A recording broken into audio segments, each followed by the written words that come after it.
This presentation is delivered by the Stanford Center for Professional Development.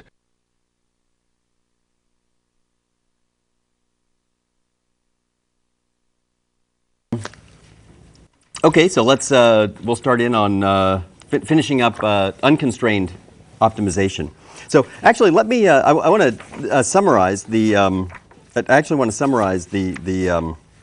the material we covered last time. So actually, let me do that right now before we jump into the actual lecture. So the summary is something like this. Here's just at the highest level what we did last time. We looked at the gradient method, which is kind of the most obvious thing you would do. You know, you say, which way should I go?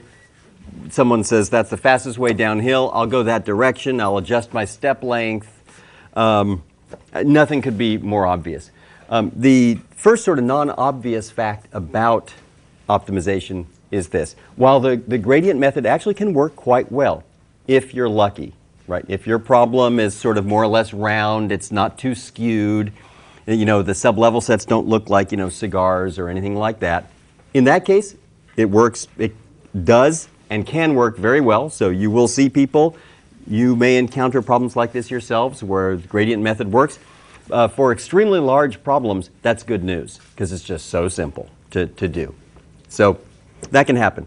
However, the part that's not obvious is this, is that generally speaking, those methods, the gradient methods, don't do very well at all. And in particular, if you give me a problem where it's working well, all I have to do is scale things and I will slow it to, for all practical purposes, a stop. So that's the summary of the gradient method. The other important thing to know about the gradient method is it depends on the coordinates chosen. So if you change coordinates, like just scale the variables, the gradient method, you don't get a commutative diagram. The gradient method changes.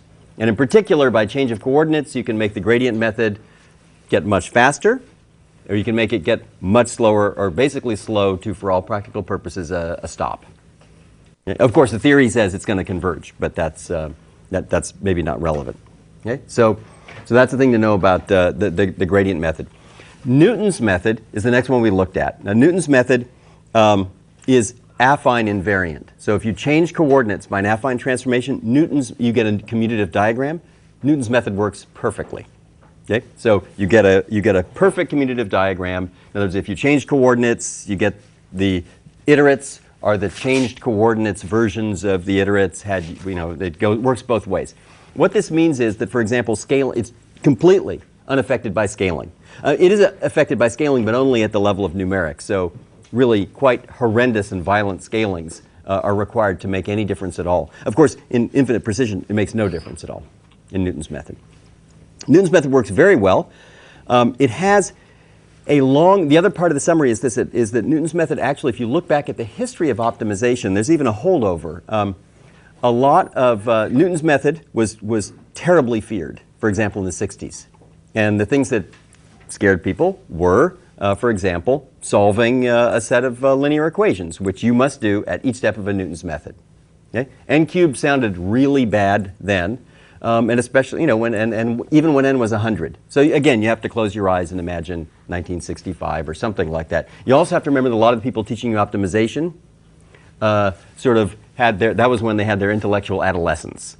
So they were marked and affected by this. So they still will have an aversion to Newton's method. They'll have an aversion to Newton's method because when they were taught optimization, solving 100 linear equations was a big deal. And therefore they were subjected to weeks and weeks and months and books full of things, all of which were about how to avoid Newton's method. Okay, so times have changed, and we can solve sets of 100 equations. How fast? Just roughly. How long does it take to solve for a Newton step with 100 variables? Come on. 1,000? Didn't we cover this last week? Aren't you doing what? Thank you. Thank you. Okay. Yeah, actually milliseconds, but there's only one character in your statement I don't like. The S at the end. Yeah. So it's typically under actually a millisecond. It's measured in microseconds. Okay? No, just look. It's the 1,000 equations takes a second or something like that. And so therefore, do your n cubed, scale it down, we're talking microsecond, talking a millisecond or so. Okay? So the point is, this is not a big deal. Now, that's not to mention the following. In many practical problems, the linear equations you have to solve have structure, like we talked about last week. It's banded, it's block diagonal, it's arrow. All these things are going to come up in many application problems. So signal processing, communications, finance, this structure will come up. That just makes it even faster to solve these things. So I guess my summary is now, past, maybe in the 1960s, it was very important to do everything you could to avoid Newton's method. It's not such a big deal now, especially if you know how to solve linear equations efficiently. So that's the summary of Newton's method. Works really well. I mention this only because you will bump into people who will be trained classically, and they will tell you that in fact 2/3 of a course is devoted essentially to attempting to get out of using Newton's method. So you don't have to be afraid of it. So that's the summary of that. Okay. So last time we looked at the classical convergence analysis, and this is a lead-in to our next topic. So the classical convergence analysis for Newton's method basically says this. It says, we looked at it. The critical thing is a bound on the third derivative. Okay. Now, we discussed that last time. It's totally obvious that the third derivative is what affects Newton's method. Because if the third derivative is 0, the function is quadratic. And Newton's method nails the answer in one step. If L is small, if the third derivative is very small, it means that basically a quadratic model at one place, calculated at one place, is actually a pretty good quadratic model calculated at another. And that's exactly when Newton's method is going to work well. Because it means when you calculate a quadratic model, it's going to have a huge range of where it predicts well what the function is. That's when Newton's method is going to work well. So everyone agrees the key to Newton's method working well is the third derivative being small. That's obvious. Okay? Now, the classical analysis does that by limiting the derivative. This gets us to actually a very, actually, the second shortcoming of the classical analysis, or there's a shortcoming of this classical analysis. And let me say what it is. Let me put it in these terms. Let's see, how shall I explain this? Okay, I'll do it this way. You have something like Newton's method, and you have sort of the beautiful math on one side, right? And then you look, and you have like C source on the other. Okay? So that's kind of everything we do looks like that. You have the beautiful theory, and then you have C source. Okay? And what you want, the way the world should be is this. The theory should be like the theory of Newton's method is beautiful. It says basically if you change coordinates, it has no effect on Newton's method. None. Now, when you look in the code or something like that, or I guess you also have the analysis. If you look in the analysis or the code, you actually start seeing things like, so you look in the code and you'd see ugly things like you'd look at a stopping criterion, it'd be the norm is less than some capital EPS, and you'd have to look at some hash-defined EPS somewhere to find it, and it'd be some number like 1e minus 9, and then you'd challenge the person and say, well, what's that? And the correct response to that is you're not supposed to be looking that closely at my C source. That's the first comment. But the second is something like, well, we tried 1e minus 10, and sometimes we had problems, and 1e minus 5 wasn't a high enough accuracy. So this is the way everyone expects the world to be like this, right? Where there's some things in the C source that are not exactly totally defensible. But anyway, all right. So here's the mathematical analysis. Now let's look at this. The question is we look at the analysis involves norms, but norms change when you change coordinates. So we have a big problem here. The problem is this: an implementation of Newton's method actually is more elegant than the mathematical analysis, because the implementation is in fact at least a first order affine invariant. It doesn't depend on coordinates, but the analysis depends on the norm. So for example, here, if I change coordinates, we know Newton's method doesn't change at all. You generate the same number of iterates. If I rescale x or anything like that, if it took 12 steps before, it takes 12 steps now. But now we go over here and change coordinates. If you change coordinates, everything over here changes. The Lipschitz constant changes, little m changes. The complete analysis, then so you ask the person I mean, the code works perfectly. It takes 12 steps. Change coordinates, it takes 12 steps. Then you ask the person who did the mathematical analysis, in this case Kantorovich, you ask them, what's your upper bound on the number of steps it took? You change coordinates, they say, well, first of all, they say something like it's 5,230 or something like that. That's assuming you even know these numbers, which you don't. Okay? But that's the nature of a bound, right? It's typically useless in practice, right? Then you change coordinates, and they say, oh, now my upper bound is 67,248 iterations. And you say, well, wait a minute. The method itself, the code executes the same if I change coordinates. Why should your bound change? So this is sort of the world is not in balance here, because you have the mathematical analysis is less sophisticated than the code. And it shouldn't be that way. It should be the other way around. It should be the person who wrote the code who has to defend little bits and pieces and things like that, little stuff like that. So that's just wrong. So what this motivates, if for aesthetic, if no other reasons, it motivates the following. We have to have a way to say the third derivative is small that's affine invariant.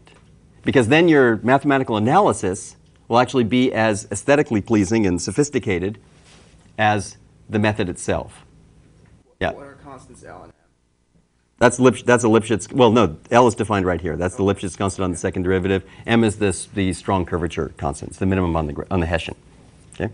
So what we need is a way to say the third derivative is small that's affine invariant. Now actually, armed only with that hint, you could come up with several methods. One of them is going to be this method called self-concordant. Because when you first see it, it's going to look very sick. You'd look at it and you'd say, who possibly could think of something like that? But with what I just gave you, well, let's see. How could you say, let's just take a scalar, a function on R. How would you say f prime prime is small? Well, you could say this. That's less than L. That's this, okay? That's no good, because I can change coordinates here. And I can make the third derivative, in fact, anything I want. So I can't just do this. So you're tempted to do something like that. That doesn't work because they scale. One scales like the cube, and one scales like the square when you scale the argument. So that hints, actually, that if you want to put these two on the same scale, you're going to have to put like a 3/2 power in there. That's the only way to have a way to say the third derivative is small, but which is a way that's invariant under changes of coordinates. Right? Okay, so that's your hint. Just save that up because it's coming up. Okay, so this leads us to this idea of self-concordance. Not quite sure where the word came from. It was coined by the originators of this. This is from Nesterov and Nemirovsky. I guess it means something like this. Well, we'll see what it means. Actually, it's the Lipschitz constant of the Hessian measured in the coordinate system induced by the Hessian, which sounds weird, but it's not really. So here's what it is. It's going to turn out you're going to get a convergence analysis. So this is one of those cases, which is actually kind of why I don't know. This is kind of a lot of people feel this that if you go after just aesthetics, then often very important practical things will follow. That appears to have often been the case, right? So you have, for lots of stuff in physics and engineering as well. Actually, it works. It's obvious why it would work. Anyway, all right. So if we go after this idea of redoing the classical analysis, but now not using numbers that depend on the coordinate system chosen. So you want to say minimum curvature? You want to say Lipschitz constant, third derivative? You have to bound it in a way that does not depend on the coordinate system. So here's what's going to happen. Turns out this idea of self-concordance, which we'll get to soon, it's absolutely amazing. It turns out it doesn't depend on any unknown constants. So in fact, all the constants will go away. A function's either self-concordant or not, period. It just goes away. There is no constant, and certainly no unknown constant. You get a bound on the number of steps in Newton's method that's affine invariant. So finally now, sort of the mathematical analysis is as sophisticated as the actual method. Okay, so now you have something where when you change coordinates and you ask the person producing the bound whether or not what their new estimate for the number of steps is, they give the same answer as before. And this is actually the key to getting to establishing that, for example, the interior point methods we'll look at next week have polynomial time complexity. So that's the general method. It turns out also that the self-concordance, it's not quite clear what role in practice it has. Well, I'll say more about that later, although it clearly has some, that's for sure. So, okay. So what is self-concordance? Well, here it is. You say that a function from R to R is self-concordant if the third derivative is less than, the 2 is there for a convenience and can be replaced by any constant you like. It doesn't make any difference.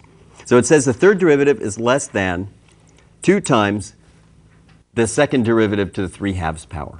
Now, when you first see this, you think, well, who on earth would come up with this as a way to say the third derivative is small? It just makes no sense. But actually, after a while, if I told you have to say the third derivative is small, and you have to do it in a method that's affine invariant, that doesn't change when you change coordinates, this is actually one of the only ways you could do it. Now this is much more natural. Right? So they have to, because they just scale differently. Okay, so that's what it means to be self-concordant. All right. Then you say that a function on Rn is self-concordant if it's self-concordant when it's restricted to any line. So that's what this means. Okay, so let's look at some examples. Well, let's see, linear and quadratic, that's easy because the third derivative, everyone agrees linear and quadratic functions actually are very well suited to Newton's method. Actually, linear less so because Newton's method fails instantly. But quadratic, everyone agrees that's perfect because the third derivative is 0. Negative logarithm turns out to satisfy this. So if you just work out, I mean, well, it's not exactly hard to do. You take the third derivative and whatever, and I think actually it's right on the boundary or something like that. You get maybe an equality or something close to equality here.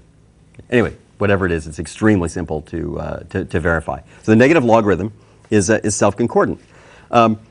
Turns out there's lots and lots of examples. One example would be something like entropy. Sorry, not entropy. Entropy alone is not self-concordant, but if you add an extra log term, it is. Okay, so that's okay. Now you have affine invariance. This is the whole point. If you change coordinates, in the scalar case, you just scale and shift. The shift doesn't make any difference, but the scale by a does the following. The third derivative scales by a cubed. The second derivative scales like a squared. The 3/2 here and the 3/2 power here basically makes the a drop away. So if f is self-concordant, so is f of ay plus b. Okay? So now you have a self-concordant calculus. And so here are some basic properties. One is it's preserved by scaling, but only if the scaling number is bigger than 1. So scaling a function by a constant bigger than 1 gives you preserves self-concordance. So does sum. It's preserved under affine composition. And then there's a bunch of other stuff. We're not going to go into it too deeply, but for example, there would be a generic result says that if the third derivative is less than 3 times the second derivative divided by x, then this function here is going to be self-concordant. So we're not going to go into details. There's more on it in the book and so on. Okay, but let's look at some examples. The shocking part is that many functions that come up that you will encounter are self-concordant. So that's just, not, by the way, not all. Good example, entropy. So entropy is not, 1 over x is not, I mean, for example, and all sorts of other things. So, but some are. Here are some examples. Log barrier is self-concordant. Log determinant of a positive definite matrix. By the way, these are just not obvious things like remotely to show. First of all, you don't even want to think about the third derivative of this function. I don't recommend it. I'll tell you why. The third derivative of log det capital F, you barely want to think about the gradient. The gradient is a linear function on symmetric matrices. That's okay, because that has the form of another matrix with in an inner product. The second derivative is a pain. I don't recommend thinking about it. The second derivative of this function here, right, is a bilinear form on symmetric matrices. It has 4 arguments. So unless you're used to dealing with tensors and things like that and can handle them safely, I guess if you come from mechanics or physics or something like that. I don't recommend it. Third derivative, make me laugh. The third derivative here has 6 indices. Everyone agree? So, I mean, unless you're specially trained and certified to think about things with 6 indices, I recommend not doing it. So that's my recommendation. So nevertheless, I'm talking about just thinking about what the third derivative is. Nevertheless, the third derivative of this is less than twice times the second derivative to the 3/2 power. And it's actually using the calculus here. You can show this. Other examples, this is the so-called barrier for the, second order cone. So there's plenty. We'll get to that. Okay, so why do you care about self-concordance calculus? Actually, I'll come back to that question several times because the answer is a bit subtle and it's important to understand. So convergence analysis for self-concordant functions. So this is just a different convergence analysis for Newton's method. So, by the way, if your interest is entirely practical, then none of this is of any interest to you in the following sense. We already know Newton's method A works well, unbelievably well in practice. That's point A. And point B, we know that we have a proof of convergence. It's true, the proof of convergence involves constants that you don't know and will not know. Number one. And number two, even if you did know those constants and plug them in, you'd get an upper bound on the number of steps that's ridiculously high and therefore useless. Now, if you're practically oriented, you say, I didn't care anyway. What I care about is that I can solve these problems with 100,000 variables in 15 steps very reliably, which generally speaking is true. It depends on the function, of course, but okay. So if you don't, if that's your interest, then the only thing you want to know about this is then this material is basically how would you prove, how would you actually get a real number that says that's the number of steps it takes to solve a linear program. Anyway, this is what you would use. Okay. So here's what it says. Everything depends on lambda. That's our old friend, the Newton decrement here. If it's bigger than a number eta, and eta, actually you can even put in, I mean, you can get very deeply into this, and the eta would be, 0.09 something. You can get very deeply into this if you want to optimize the analysis. And it says the following. It says that the function value decreases by at least a number gamma if the Newton decrement is bigger than eta. Okay? And then it says once it's less than eta, it says twice the Newton decrement is less than twice the Newton decrement squared. Okay? Now, here's the most amazing, I mean, putting these two together, you get the following. It says that here's the number of Newton iterations. It says it's less than the initial function value minus the optimal value divided by gamma plus log 1 over epsilon. Okay, this we read as 5 or 6. I mean, I don't care, but that's 5 or 6. That's it. Okay. Now, here's the most amazing thing.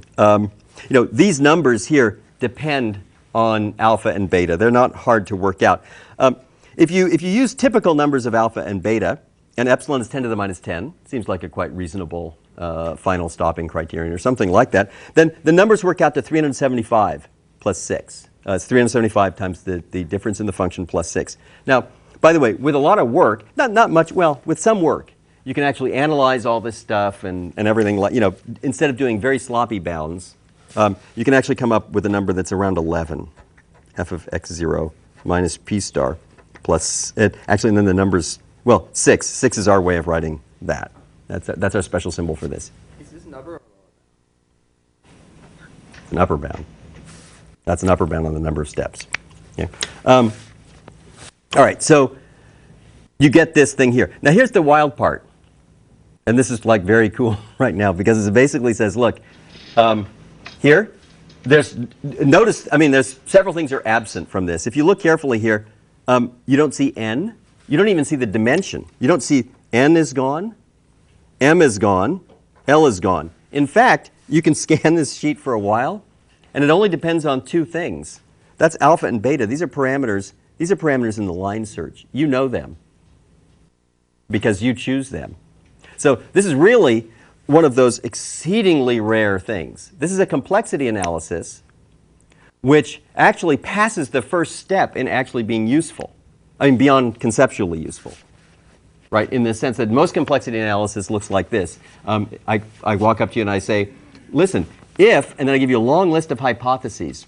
If this holds, then, and I give you a long list of conclusions. Now, usually the hypotheses are unverifiable, and the conclusions are uninteresting. But then when you point that out to the person telling you that, they say, oh, you've missed the whole point. You've totally missed it. This is for conceptual, it's conceptually useful. And then you go, oh, okay, thank you. And they go, can't you sleep better now that you know that if some things that are unverifiable were to happen, then some things that are uninteresting would happen? And you go, yes, thank you very much. No, I will sleep much better. Thank you. So, I mean, I'm not making fun of it. It's better than the opposite, where you just kind of code stuff up and run it. And so it is nice to know that if you're confronted by a gang of angry theorists in a back alley somewhere and there's no way out, that you can you can actually justify it. So that's good to know. Okay. So, but what's amazing here is that these are just numbers. It just says basically if you're minimizing log dead, or if you're minimizing this log barrier. Oh, pardon me. Sorry. Aren't you doing that right now? Yeah. So aren't you all happy now to know that in fact that is true? That for your codes, the number of Newton steps, I hope, in no case did it exceed this. There's a question? You have a term in there for f for the initial function value minus the optimal value, but isn't that totally dependent on your choice of coordinates? No. No, that's a choice of you can multiply f. That's one thing. The choice of coordinates scales x inside. If you multiply by something x, that's a change of coordinates. If you multiply f, yes, it does. That changes everything. Okay. However, I'm allowed to scale f up. That just makes my bound worse. That's why I can't scale it down. That's why this is the case. Otherwise, I would say, really? It only depends on the difference between my starting and the final value? No problem. I'll multiply my function by 1e minus 10 and minimize that. Then this goes down to 1e minus 10, and it's 6 steps. But it doesn't work that way because you're not allowed to. You can scale it up. So good question, though. OK.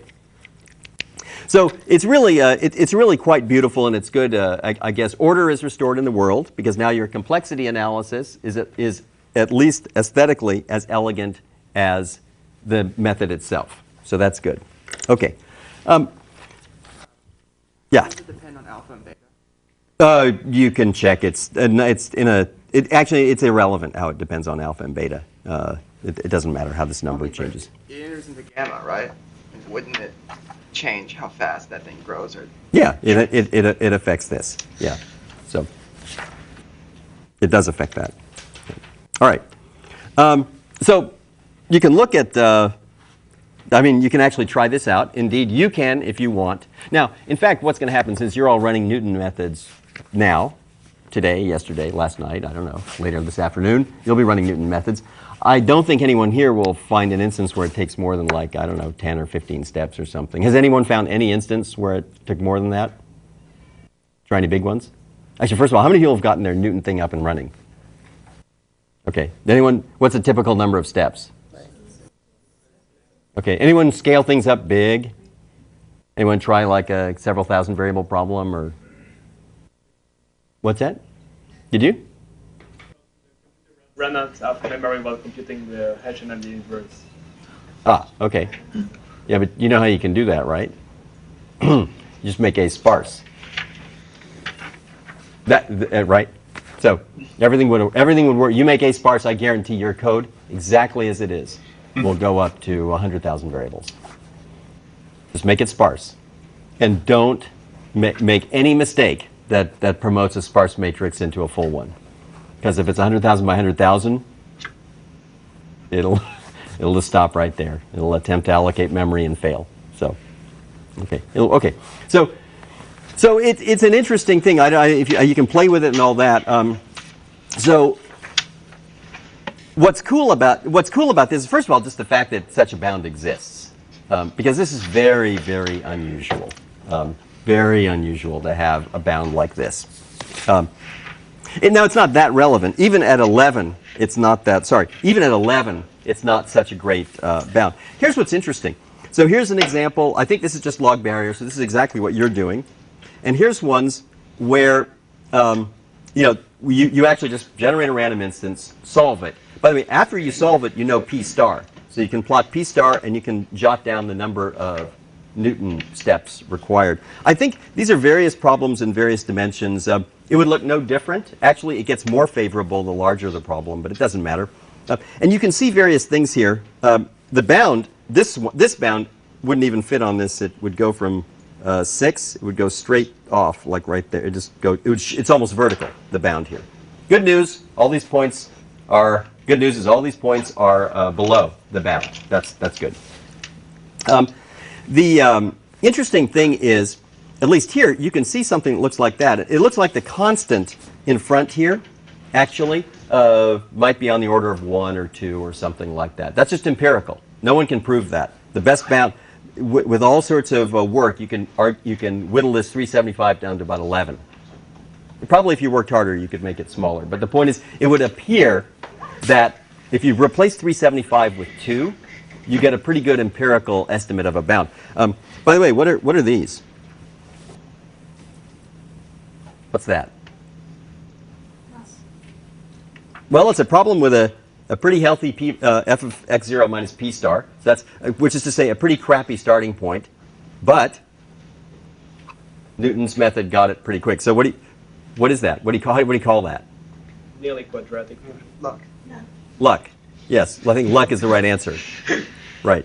So basically, I mean, remember, there are actually points way, way out there, way far away from optimum, where just as fate would have it, the Newton direction points you directly to the solution. Right? There are such points. I'm not saying there's a lot of them, but there are such points. So the point is, this is just luck.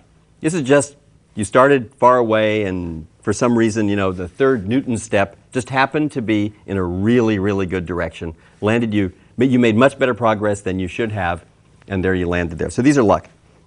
Actually, what's very interesting about this is it says that when we do complexity analysis, which we'll do like next week, it says actually you can give the same lecture, or you can talk and do analysis, and actually it's interesting, you can talk to 2 groups of people at the same time. You can talk to, like, your complexity theorist can sit on one side of the room, and then, but what we'll do is we'll define this to be C, a constant C. And on the left side of the room, we'll have the complexity theorist there. We'll say C is 375, and we'll have another one called D, and we'll say D is log 1 over epsilon. Okay? They'll sit over there, and we'll argue using C times F minus P0 plus D. Other people will sit on the right, and they'll say, look, I couldn't care less. I know it works. Obviously it works. I'm totally convinced. I've solved 1,000 convex optimization problems this quarter. None of that would have worked if this didn't work. I'm convinced. I'm not interested in the actual complexity.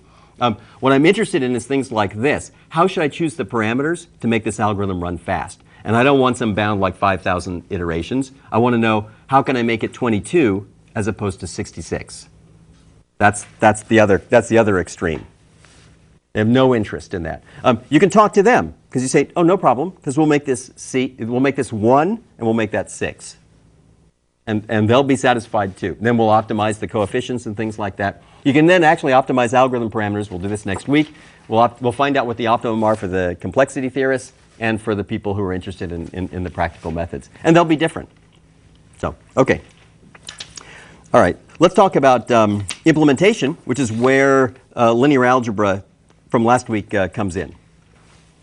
So the main effort in each iteration of a Newton's method, it depends on, of course, evaluating the gradient and the Hessian and all that. But assuming that's, in most cases, that's modest compared to actually solving. But that doesn't have to be the case. But in many cases, that's modest compared with solving for the Newton direction. You have to solve a positive definite linear equation. That's it, set of linear equations here. Okay. How do you do that? Simple answer is, if H has no structure or whatever, Cholesky. So you just do Cholesky here. So you do a Cholesky factorization, you do a backward, then a forward substitution, that's this, and so on. And then you can actually, as you're doing various calculations, for example, you get lambda is the norm of L inverse G. So you'll actually, when you actually do this, if you did a real implementation, you would actually find out that some of the things you're computing anyway are useful, like you'd get lambda here. And the cost is 1/3 n cubed flops. Now, if H has structure, then of course you can solve this much faster. For example, if H is toplets, if H is circulant, if H is banded, if it is banded arrow, any of these things you can exploit and solve this way, way faster. Okay, way faster than n cubed, which, by the way, already is not too slow. So to give an example where you would have a dense Newton system with structure, well, actually, I guess on the current homework, I think you're looking at a problem. It's quadratic, but in fact, solving that is one step of a Newton method. And that's an example. So you'd see the structure would come up in the linear algebra. The Hessian structure reflects sort of which variables couple nonlinearly to which others. And actually, after a while, you'll get used to looking at a problem and just saying, I know the structure. So if you'll look at signal processing, you can look at other problems, and you'll just know immediately what can be done. Another one is sparse. What does it mean if the Hessian is sparse, by the way, for a function? What would that mean? I have a function, and the Hessian is sparse. What does it mean? It has a meaning, very specific meaning. What does it mean? Exactly. Right. It's almost, it means that each variable couples nonlinearly only into a handful of others. That's roughly what it means. So it means, and by the way, if they decouple nonlinearly, it means they're separable. It means it adds up. So that's what it means. When would you get things like that? Well, that's kind of a vague question. But what would be some examples of cases where you'd have a sparse Hessian? How about if you saw something that looked like this? I'll just make it up here. Exp of, xi minus xi plus 2, I plus 1 there. Okay? There's a highly nonlinear function of a bunch of on Rn, right? That's highly nonlinear. Who knows why you'd ever want to use this? But let's imagine there it is. Okay? It's some weird thing where this is, I guess this is a smoothness measure or something. Who knows why? Okay? I guess it's bad. Xi can be a big above. This could be positive. That's bad. But otherwise, xi is, anyway, doesn't matter. I won't even attempt to make a practical problem where this comes up. But here's what I want to know more than anything. For this thing, what does the Hessian look like? Tridiagonal, exactly. So if you apply Newton's method to something like this, how fast is it going to be? How fast is it going to be? In n.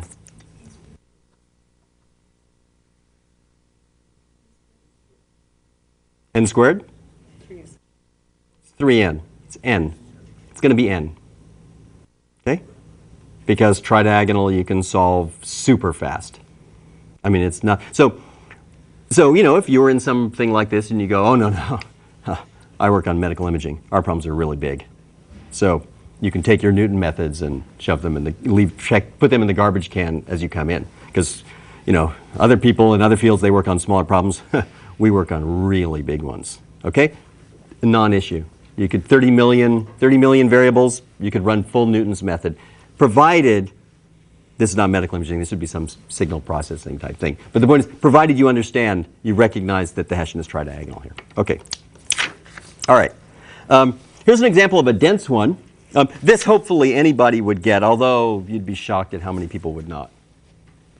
Including especially large numbers of the people who would tell you all about the complexity theory of Newton's method. On and on. And many of them would have absolutely no idea that you could solve a problem involving this with Newton's method very, very fast. Nor would they have any idea how to do it, I might add. I'm saying that naturally because hopefully their students will watch this and then go tell their advisors. This is at other places. So, okay. All right, let's look at an example where you couple the material from last week with this one. Here's an example. This could easily come up. So here, you want to minimize a function that looks like this. It's a separable sum. So it's a sum of a bunch of scalar functions of the variables. This could be a regularization thing. I mean, who knows what this is? Some sick thing here, right? It might involve some, log likelihood, negative log likelihood function. I don't know.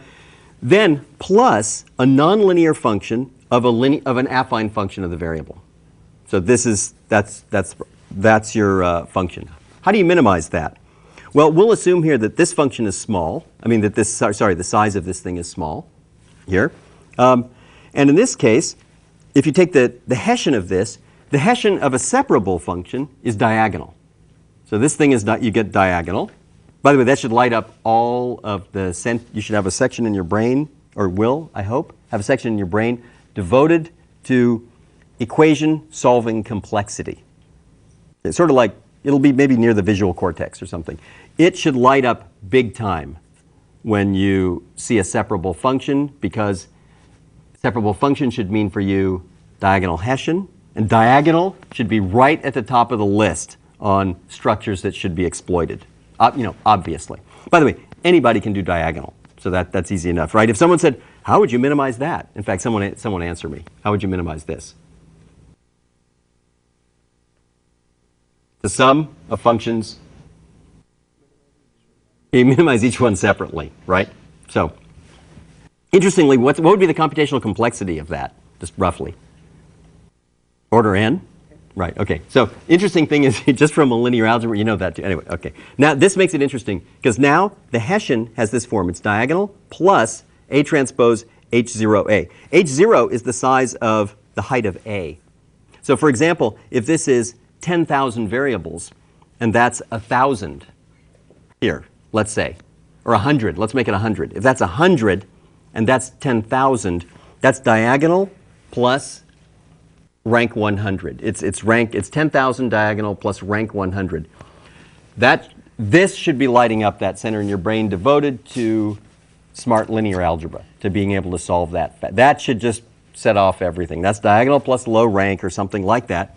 How do you actually solve this? It's pretty straightforward. You would factor H0, do a Cholesky factorization on H. That's the small one. So if this is 100 by 100, that goes down in microseconds, right? Maybe a millisecond, something like that. But I mean, fast. You do this. Then you write this. This is just the elimination, but done with Cholesky factors. You write it as d delta x plus this, where you introduce a new variable. The new variable is going to be wherever it is, H0A. So you write it this way. You factor this. You can solve these things. You can eliminate delta x from the first one and so on. And you end up forming this matrix. But the point is, that's the small dimension. That's 100 by 100. Okay. Now, you probably haven't done enough of these to know immediately what the computational complexity is. But it turns out actually solving this 100 by 100 system is 0. The dominant actually cost is doing this multiplication right here. That's what actually dominates. It's a matrix multiply. So it's 2 p squared n. But in particular, if this was like size 100 and that was 10,000, this would go down like really, really fast. Okay? And it's interesting. This is a great case to contrast with if you go back and, I don't know, imagine like the Apollo 1 or something like that. Go way back and imagine, whole books and things like that attempting to avoid Newton's system because a Newton system with 50 by 50 was like a big deal. And you just did it for a 10,000 by 10,000 dense system. Now, you never formed the matrix H here, ever. If you did, it would be all over. Just forming that matrix would, first of all, you couldn't store it. 10,000 by 10,000 you could. But make it 100,000 by 100,000. Now you can't store it. Take you too long to compute it and all that. So this is a perfect example where there's not that many people, by the way, who would know this, even though what we're talking about now is just putting together like 6 or 7 things, each of which is not particularly complicated. You can solve this problem really, really effectively if you know what you're doing. That's this one here. So, okay, so that's just one example. There's tons and tons and tons of others. Okay, so that finishes up our tour of Newton's method. How would you determine the function decomposition with the psi i's? Would those be given to you? Oh, these are given to you. Yeah, this is just some weird. These functions are given to you. Oh, so The it's psi not I something you and psi figure z. out from looking at your. Oh yeah, yeah. By the way, Your data. if it depends, you have to know f has this form. Okay. If someone says, no, please write a Newton method, but the only thing I'm going to give you is the following. I'm going to give you a pointer to a function that will return the value, the gradient, and the Hessian of f. If someone does that, you're screwed. You can't. This won't scale to more than 1,000. Okay, and it'll be super slow. Right. So the point is, if someone gave you this matrix, that's end of story. It's all over. Once they've given you this matrix written this way, you can't do anything. Nothing you can do. The key is to know that it has this form. And so you have to be, so if someone else is creating these matrices, they have to pass you a data structure that gives you D, A, and H, 0. And B also, right? Lowercase b. No, just to calculate H, that's all you need to know. Oh, okay. But that's all you need to know. So, okay. Any more questions about this? Okay. Quick question. Yeah. On the self-concordant down, there's the absolute value of the third derivative less than constant second derivative. Yeah. What if the second derivative were negative? Ah, okay. I got asked that question by someone very famous once. So, okay. The functions are convex. Okay. Right. So self-concordance, that's a very good point. Self-concordance only applies to convex. Or actually, it's interesting. If you look back at the inequality, you'll realize a function could only be, if it's self-concordant, that subsumes convexity. Let's see if I can find that inequality. I'll find it somewhere. Oh, here it is. Okay. Yeah. So one way to say it, well, no, I'm sorry. Okay, here. So, all right. The right way to look at this is the following. I guess we should say, I guess to make this precise, we'd say convex here, there.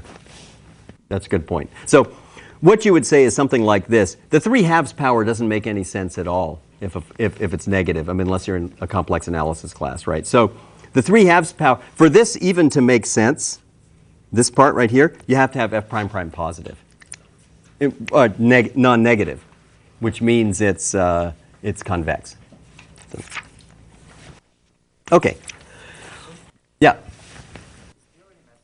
Compose certain matrix into the sum of structured matrix and the low rank matrix? So that's a great question. So the question is, can you detect structured plus low rank or something? It's actually a huge field. There's a lot written on it. And let me tell you what I know about it, which is a strict subset of what is known about it.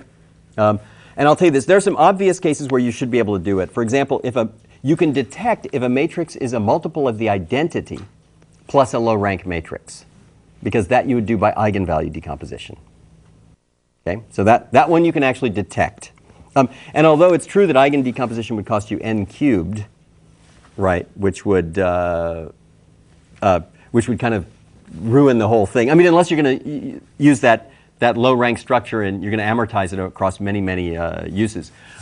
There's actually ways to detect if a matrix is a multiple identity plus low rank. Diagonal plus the low rank is actually a famous kind of a semi-open problem. I know that there's a lot known about it, some not, and things like that. It comes up in statistics, actually. It's a big deal. I forget what it is. It corresponds to determining factors where you don't know.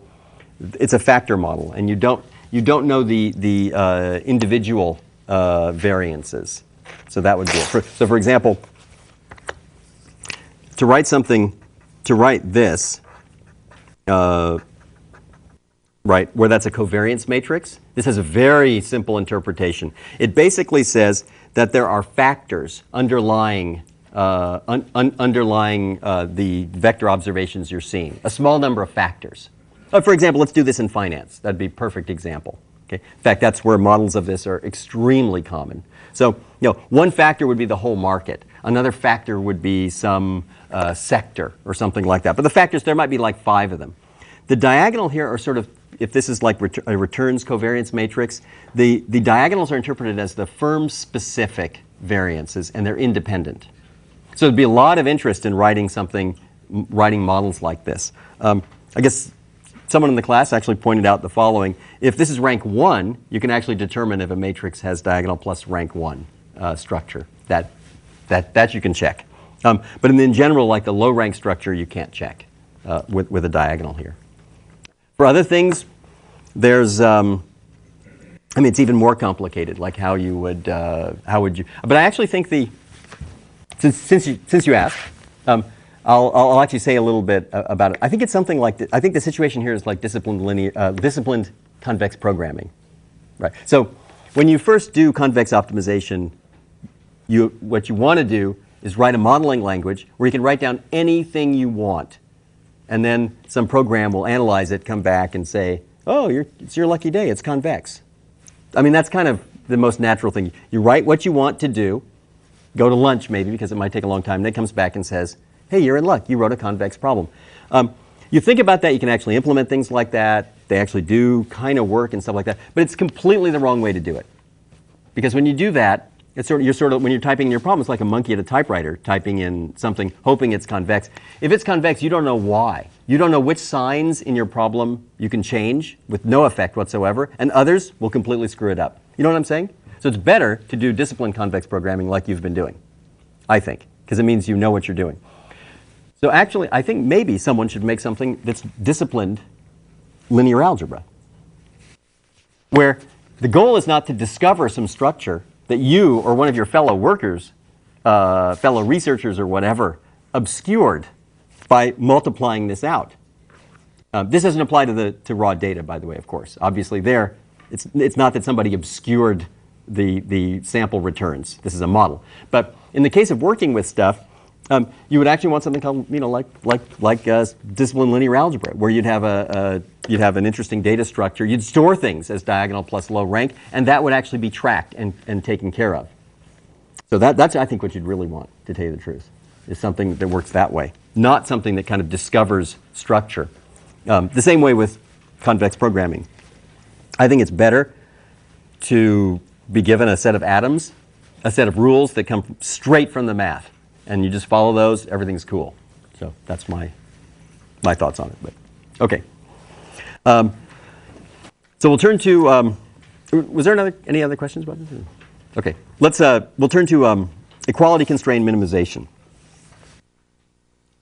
So this is, it's going to turn out to be not much different from the unconstrained case. So we want to minimize f of x subject to ax equals b. We'll assume A is fat. And it's full rank. I mean, in particular, ax equals b is solvable. And we'll also assume that the problem is bounded below, and f is convex and continuously is twice differentiable as a continuous second derivative. Now, the optimality conditions here are simple. It's if and only if there exists a nu such that the gradient plus A transpose nu equals 0. So that's the classic Lagrange multiplier rule. However, in this case, it's if and only if. Right? There's no constraint qualifications of any kind here. Just no, don't even have to apologize. These are the necessary conditions. So another way to think of it is this, is you really want to solve a set of n plus p equations in the variables x star and nu star, which just coincidentally happen to have dimension n plus p. Right? Because this is n equations and that's p equations. So you can say that the same way when you do unconstrained minimization of f, you can say, well, look, my job is really to solve the n nonlinear equations in n variables. Nonlinear, by the way, unless f is quadratic, in which case this is linear. But in general, nonlinear equations, that's what you're doing. N equations, n unknowns. That's what Newton's method is really doing, for example. Here, it's not much different. In fact, you want to solve n plus p equations in n plus p unknowns. But there's actually some structure here. Like, for example, the added p equations are linear. These are the nonlinear ones. And indeed, they are linear in the nu. So it's not a completely general set of nonlinear equations. Okay, let's look at some, the most important case is quadratic. So if you minimize a quadratic subject to an equality constraint, this is a positive semidefinite. We'll get to that, though, in a minute. Then you write this out, and you just say the gradient. You just write out these conditions. I mean, the gradient here is, did I put a half in? Yeah, I did. Okay, so the gradient is px plus A transpose nu. It's a set of linear equations, which you write this way. The top, by the way, these have names. The bottom part is actually primal feasibility. That's exactly what it is. That's what this bottom part is. Well, it's stupid. It says A x star equals B. Well, fine. Okay. The top one is actually dual feasibility. So the top one is dual, because to say this says that nu is dual feasible here. That's exactly what this means. So that's dual feasibility. So this is the well, anyway, we'll just leave it. This is the condition. By the way, some people call, if you take P x star plus A transpose nu here, and say plus Q, or this thing, I should say this. So some people refer to, this thing, as the dual residual, and they would call that RD, and they would call AX minus B, or B minus AX, it wouldn't matter, they would call that the primal residual RP. And so the optimality conditions is that RP and RD should both be 0, the residuals. Okay, so back to the quadratic case. When you write this out, you get a set of linear equations like this. Now, that's not a big deal. The solution is this matrix inverse times that. Now, this matrix has a name. It's called the KKT matrix associated. This is the Karush-Kuhn-Tucker condition, is what this is. Very famous, actually. In fact, people just call this KKT matrix. So it comes up in lots of fields. By the way, it doesn't just come up in optimization. It comes up in like mechanics and all sorts of other areas. This comes up. And it's an interesting matrix. It looks like this. Its bottom is a 0 here. It's got an A and an A transpose here. And it's got a positive, we'll assume positive semi-definite, positive definite 1-1 block. So that's a so-called KKT matrix. And it's non-singular if and only if the following is true. On the null space of A, P is positive definite. That's the condition here. So that's exactly the condition. And that's the same, completely equivalent to P plus A transpose A is positive definite. Period. And this makes perfect sense. It says that here, A transpose A is positive definite, of course. This thing can have a null, the null space of this is exactly the null space of A. So what you need is you need P to step in and be positive on the null space of A. I mean, I'm just reading this equation for you. That's what this is. That's why these are equivalent. Okay, so this is the so-called KKT system for minimizing a convex quadratic with equality constraints. It's a set of linear equations. By the way, it's linear equations already with structure. It's got block structure. It's got this weird 2x2 block structure. Okay. Now, you can eliminate equality constraints. That's straightforward, and it's sometimes the right thing to do. That works like this. You write the solution set of a set of linear equalities. This is in so-called constraint form. People call that constraint form because it's the set of x that satisfies some equations. You can also write it in so-called free parameter form. If you write it in free parameter form, you write it this way. It's x hat, or sometimes xp. Well, p collides with that one, but anyway, it means particular. It's a particular solution of ax equals b plus an element of the null space. I mean, obviously this is the case, right? Set of x such that ax equals b is equal to x particular plus the null space of a, period. Okay? So that's the condition. So, okay. Now, here, to write this out more explicitly, you just calculate a matrix F whose columns span the null space of A. And then this would give you this free parameter representation. Now what you do is no problem. You change variables, and your equality constraint problem becomes this unconstrained problem, because now you have a free parameter representation of any x that satisfies ax equals b. That's this thing. Okay? And you can work out various things. It turns out if you really wanted to solve this, if you had to write a code, for example, that solves this or something like that, and or that solves, the original problem here, that solves this thing, and someone tells you, no, your code must return nu star as well as x star. And you say, why? And they say, because we don't trust you. Because whoever calls this is super highly critical, and whoever calls you is going to add something that checks the primal and dual residuals. Dual and primal residuals, just to check you. So you must return a certificate. And just that's the way we do things here. If internally you solve it by elimination, you can actually still return the certificate, because the certificate is just this. You can work that out. That's exactly what, you can check that in fact these things work. So although you solve it by elimination, you can actually return the certificate. So let's look at an example here.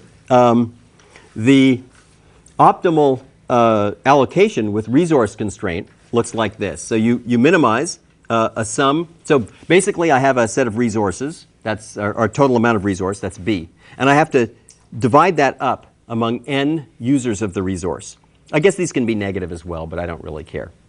And I want to minimize some cost of this thing. But the costs are separate. They're separate. So I want to minimize f of x1, f1 of x1 plus x2. And each person has a different cost function and so on. Some care about getting a lot, some care less or whatever. And I want an allocation that sort of minimizes the total irritation or cost across the population while respecting my resource constraint. So that's this problem here. Okay. Well, what you could do is, it's very, very simple. What you do is this. Imagine x1 through xn minus 1 as free variables. Once you've fixed these, then xn is simply b minus x1 like that. And by the way, this is the same as choosing f to be this matrix here. And x hat is b times en here. That's all. That's the particular solution. The particular solution is give all the resources to the nth user. That's the particular solution. It is a solution. I mean, sorry, it's a feasible point.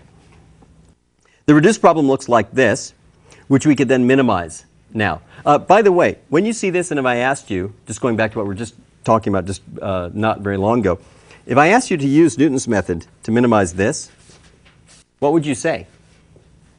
Does it look familiar? Tell me about the Hessian of this chunk, diagonal.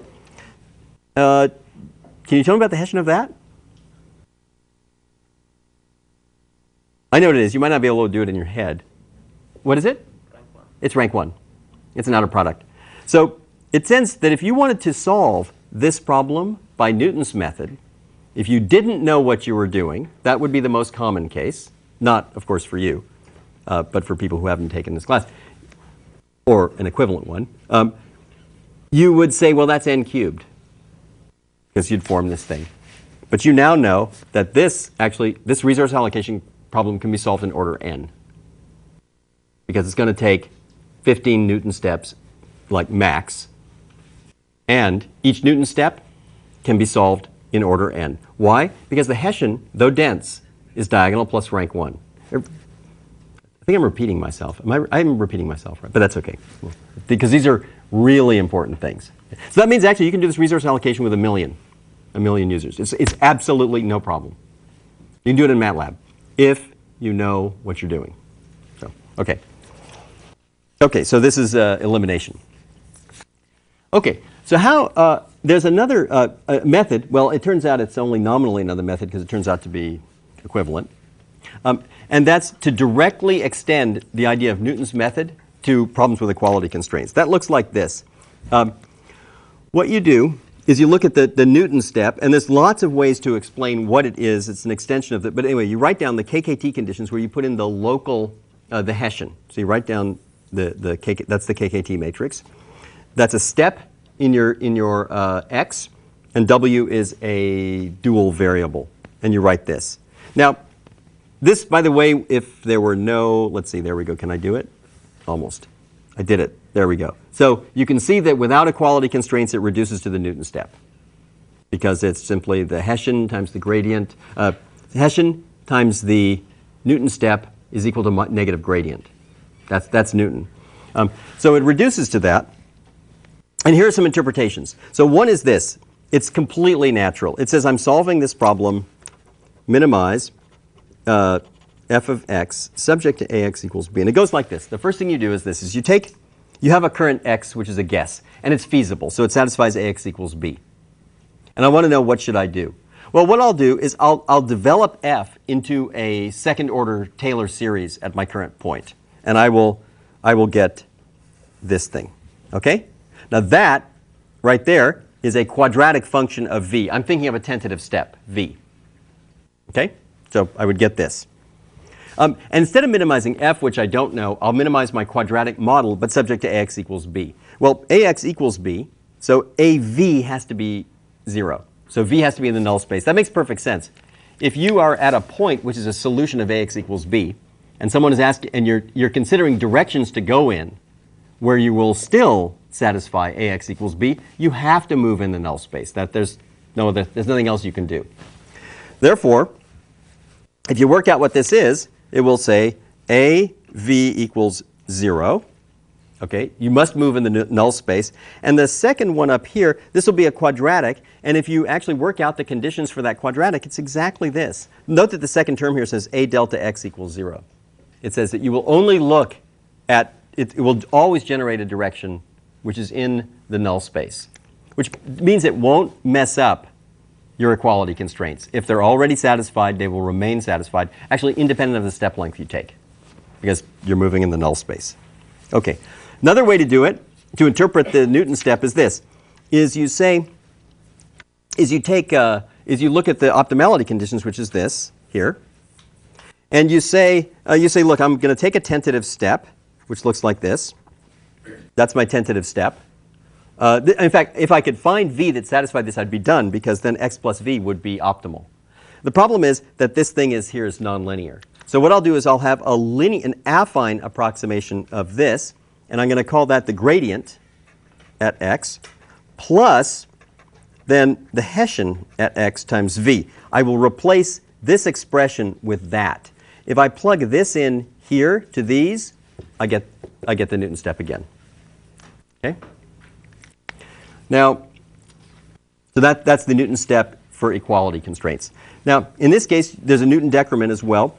And there's many formulas for the Newton decrement. And I have to warn you, many, but not all of them, actually are that are valid in the case of unconstrained. Some of them are invalid in the case of the constrained. So correct formulas are these. That's one. That's another one. Another thing that's valid. It has the exact same interpretation. Lambda, 1/2 lambda squared is your predicted decrease in f. By the way, this tells you that if lambda is small, then your decrease in f is going to be small. It predicts a small decrease. However, this formula is wrong in this case. It's just wrong. It's just not right. So you have to watch out with these. And then let me just say what Newton's method is for equality constraints. It's very, very simple. You start with a point that satisfies Ax equals b, and it's in the domain of f. And you compute the Newton step and the backtracking and the Newton decrement. You quit if the Newton decrement is small enough. Otherwise, you do a line search. Backtracking is fine. And then you update. It's a feasible descent method. It's affine invariant. So you can change coordinates. Makes absolutely no difference. You get a commutative diagram. In particular, scaling has a second order effect on the method. And in fact, if it's all done in infinite precision arithmetic, which it never would be, but imagining that it were, it would have no effect whatsoever on the method, scaling. Okay, so it turns out we don't need to do any theory for this, because it turns out that Newton's method this way is identical to Newton's method with elimination. You get exactly the same iterates. Therefore, everything we know, self-concordance, classical analysis, practical performance, such as, for example, you've found out a little bit about so far, it's all the same. But you might protest and you might say, now, wait a minute. When you do elimination, there's lots of choices for f. F is any matrix whose columns span the null space, or are a basis for the null space of A. So there's lots of ways to do elimination. Surely all those methods can't give you the same iterates. The answer is they do. Of course they do, in Newton's method, because that amounts to a change of coordinates, and it's completely insensitive to that. So they all give exactly the same. Okay. So this is so you don't need any separate analysis or anything anything like that. So that's Newton's method, and you will get to apply Newton's method with equality constraints on your last homework. So it's not, but it's not that hard. By the way, I'm curious how many people, just for fun, how many people actually poked around on the web to look for source code? I mean, there's no dishonor in it. You should do this. Did everyone just write for their current homework, did they write it from scratch? It's fine. I told you last time, it's not like it's a secret or anything. 3 clicks and you can go to Google, you type the right phrase. Not even the right phrase. You could just, and you'll find source for it. But I think you should do that only if you get stuck, or if you want to look at our implementation. It's all on the web. You can, because all the source code for the entire book is on the web. So you can find our code. Then you can see which you like better, yours or ours, or something like that. So I mention this only if you get stuck. There's no point banging your head or something like that on these things. Anyway, so same for this stuff. Okay. So I want to mention something about Newton method for infeasible points. It's a very interesting method, and it works like this. It says suppose, and by the way, this is now so-called. It's going to lead to an infeasible method. You actually have the idea of a Newton step, even when you are not in the feasible set. That's weird. And let me even just draw a picture, and I guess we'll cover this next time, but let me just draw a picture of that. Here's your equality constraints. And let's say your function looks like this. And here's some level sets of your function or something like that, okay? So that's the optimal point, right? Yeah, okay, that's fine. So here's some level sets. Now, if you're here, the Newton direction, I should have drawn it more skewed so the center was over there. But I didn't, sorry. So the Newton direction is probably going to want to point like that, unconstrained. But you can't, because you have to stay, well, you have to have something in the null space, and you have to be feasible, so it's going to point you in that direction. Okay? What's really odd is the following. You can actually imagine that you're here. Now, when you're here, you got serious problems, because for one thing, you're not feasible. The constraints are AX equals B. You don't have AX equals B here because you're off this thing. Your second problem is that you're not at this, you're not optimal here, right? So you can actually define a Newton step off here, and it's going to actually combine two things. One is an urge to kind of return, I'm anthropomorphizing it, but that's okay, an urge to return to feasibility, or to approach feasibility, that's number one. And number two, simultaneously to decrease f. Okay? And by the way, if you're here, you could actually easily be in a situation where the urge to return to feasibility will overwhelm, and you'll actually have an increase in f. That would be clear, for example, suppose I was at the unconstrained minimum here. Okay? Well, there's actually norm, grad f or whatever, is 0. There's no direction you can go in and make f smaller. That's obvious, right? If you're here. However, you're not feasible. So in this case, you're going to point towards this line here. And that, of course, will mean it's going to be an ascent direction in f. But you have to, because you're not feasible. So although you have a mighty fine function value there, it's not feasible. So, okay. So you have this idea of the Newton step when you're off here. By the way, the Newton step will be such that if you took a full step, it'll actually get you back to the line exactly here. That Newton step is described this way. And you put here, this is in fact R primal. That's the primal residual. Note that once you're feasible, if x were feasible, this would be 0. And this would revert to the standard Newton direction. But if you're not feasible, this second part down here, which is a 0 when you're feasible, actually contributes to your direction, and it's a direction that points you towards feasibility. In fact, it points you to a point where if you took a step of 1, you would be feasible. So, okay, I think we'll continue this from here next time.